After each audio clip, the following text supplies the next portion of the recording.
Сайн байцгаана уу? Намайг Баяр Жаргал гэдэг. За би 10 гаруй жил харааны шил зөөсөн. Тэгээд спортоор хичээлдэг. Тэр нь аялах туртай амьдралын ийм хөдөлгөөнтэй идэвхтэй амьдралын юм аялах туртай учраас нүдний шил, харааны шил байнга зөөх нь ихэнхдээ төвөгтэй байдалд оруулдаг байсан. Өвөл цантах ямар нэгэн байдлаар шил байхгүй бол юу ч харж чадахгүй. Ягаад гэвэл миний хараа хасах дөрөв гэд нэлээд өндөр байсан.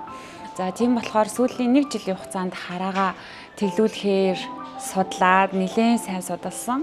Тэгээд ер нь Солонгос улсад очиж хараагаа эмчлүүлэх юм бол илүү ирж очиход хэлбархан, дээрэс нь виз гарах магадaltaй гэдэг ингээд давуу талтай байсан учраас Солонгосын эмнэлгүүдийг судалж эхлээд Google-с хайлт ихэд BGN гэдэг эмнэлэг гарч ирсэн. За тэгээд BGN эмнэлэгтээ цаг авсан бичгээ аваад визээ өгөөд ингээд виз маань зөвшөөрөөд ирсэн.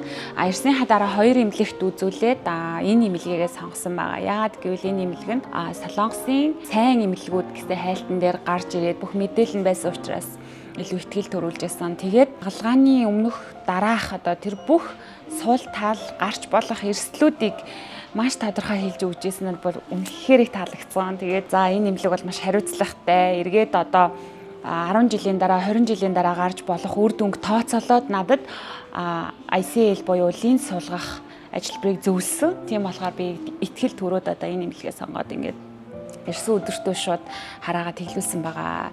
Яагаад линз суулгасан бэ гэхээр хараа тэглэх маш олон аргууд байдаг. Тэнд дундаас надад хамгийн илүү тохирсон, дараа нь эрсдлээрээ бага гэж утсан. За яг хагалгааны процессын хувьд бол яг чухал эрхтэн нүд учраас жоохон айцтай байсан. Эмнэлэгт нөгөө өөр орны олон хүмүүс ирж байгаа хэлний бэрхшээл жоохон тулгарх болов гэж бодсон боловч нөгөө Монгол орчуулагч байсан. Төгс жаргал гэдэг эмэгтэй байсан. Тэгээд эмэгтэй маань хаалгаар орж ирээд хаалгаа дуусаа дараагийн үйлчлэгүүд хүртэл ингээд үргэлж хамт яваад бүх юмыг хэлж өгөөд олон онцлогоо шинжилгээн дээр зааж өгөөд явж исэн учраас үнэхээр амар байлаа. Ойлголцохгүй, мэдэхгүй зүйл гарсангүй. Тэгээд орчуулагчтай бас маш их баярлалаа. Зөндөө зэлдэр тасалсан. Яг хаалганы дараах тэр нэг бага зэргийн зөөр бүрэлцэх, гэрэл хурц харагдах зэрэг нь бол 1 хоногоо тарьсангуй багасж байна. Тэгээ